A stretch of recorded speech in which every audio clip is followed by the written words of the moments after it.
Praise the Lord. எல்லாம் சந்தோஷமாக இருக்கிறீங்களா?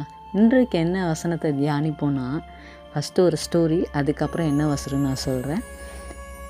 ஒரு பையன் இருந்தானா, அவன் சின்ன வயசுலேருந்தே அவனுக்கு தான் அழகாக இல்லை, மற்றவங்க யார் பார்த்தாலும் அழகாக இருக்கிறவங்கள பார்த்தா தன்னுக்குள்ளே கம்பேர் பண்ணிப்பாங்க. அவங்க மூக்கு மாதிரி எனக்கு இல்லையே, அவங்க ஹைட்டு மாதிரி நான் இல்லையே, அவங்க சிரிக்கிற மாதிரி நான் சிரிக்க முடியலையே, இது மாதிரி அவனே கம்பேர் பண்ணி தன்னைத்தானே அவன் என்ன பண்ணிக்கிட்டான், மன அழுத்தத்துக்குள்ளார தள்ளிக்கிட்டான். எப்போ போனாலும் நம்ம அழகாக இல்லை அதுதான் அவன் இருதயத்தில் இருந்துகிட்டே இருந்துச்சான்.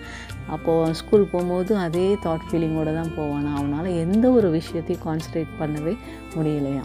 இதை அவங்க பேரண்ட்ஸ்கிட்டையும் ஷேர் பண்ண முடியல, யாருக்கிட்டையும் அவனால் ஷேர் பண்ணவே முடியல. ஒவ்வொரு நாளும் அழுதுகிட்டே இருப்பானா ரூமில்.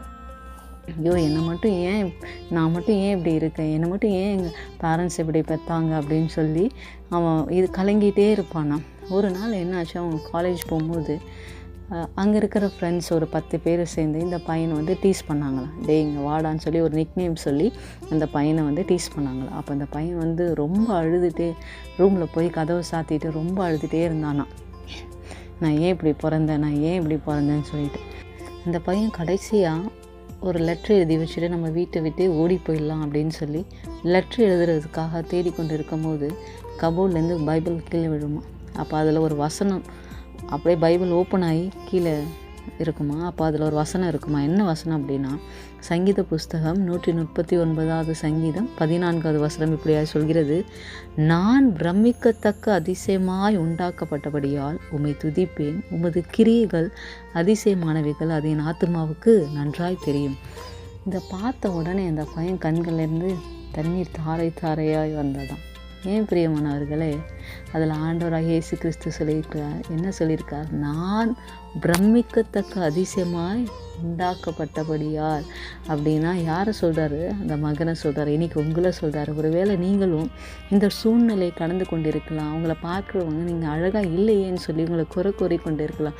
ஒருவேளை கணவன் மனைவி நீ அழகாக இல்லையே அப்படின்னு சொல்லி மாற்றி உங்களை கம்ப்ளைண்ட் பண்ணி கொண்டு இருக்கலாம். நீங்கள் எந்த குறிச்சும் கவலைப்படாதீங்க. ஏன்னா உங்களை சிருஷ்டித்த தேவன் யார்? ஆண்டவராக இயேசு கிறிஸ்து. எப்படி உண்டாக்கியிருக்காரு? பிரமிக்கத்தக்க அதிசயமாக. இனி யாராவது உங்ககிட்ட கேட்டால் என்ன சொல்லுவீங்க?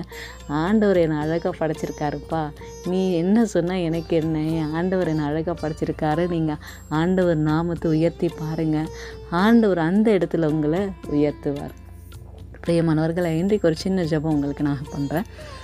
அப்பா தகப்பனே, அன்பின் பிதாவே, அப்பா அம்மா சோத்திரிக்கிறோம் துதிக்கிறோம். இன்றைக்கும் அப்பா இந்த வீடியோவில் என்னோடு கூட இணைந்திருக்கிற ஒவ்வொரு பிள்ளைகளும் இந்த கருத்தில் ஒப்பு கொடுக்குறா. அப்பா எத்தனையோ நாட்கள் அப்பா இவர்கள் தன் இருதயத்தில் 4 சுவருக்குள்ளே அழுதுருக்கலாம். அப்பா என்ன நான் அழகாக இல்லையே, என்ன எல்லோரும் என்னை புறக்கணிக்கிறார்களே, ஏதாவது ஒரு இடத்துக்கு போனால் நான் அழகாக இல்லைன்னு என்னை பார்த்தா கூட என்னை கண்டுக்காத மாதிரி போகிறாங்களே அப்படின்னு சொல்லி ஒரு ஒதுக்கப்பட்டவர்கள் போல் நான் இருக்கிறேன்னு சொல்லி ஒரு வேளை இந்த பிள்ளைகள் இருந்தால் என் தேவன் தாமே இப்பொழுதே அப்பா இந்த வசனத்தின்படி அவர்களை நீ உண்டாக்கினீர். அப்பா ஆண்டவரே உம்மை துதிக்கிறார்கள். அப்பா ஆண்டவராக இயேசு கிறிஸ்து என்ன அழகாக படைச்சிருக்காருன்னு சொல்லி உங்கள் நாமத்தை மகிமைப்படுத்துகிறாங்க. அப்பா இவர்களை ஆசீர்வதிங்க. அப்பா இனி யாருமே இவர்களை இப்படி சொல்லாதபடிக்கு அப்பா இவர்களை நீ ஆசீர்வதிங்கப்பா. இனி இப்பேற்பட்ட அப்பா அந்த டிப்ரெஷன் ஆண்டவரே இவர்கள் இருக்கக்கூடாது. ஆண்டவரே யாரெல்லாம் ஜெபிக்கிறார்களோ, என்னோடு இணைந்து இருக்கிறார்களோ, இப்பொழுது உங்களுடைய கரம் தொடட்டும். அப்பா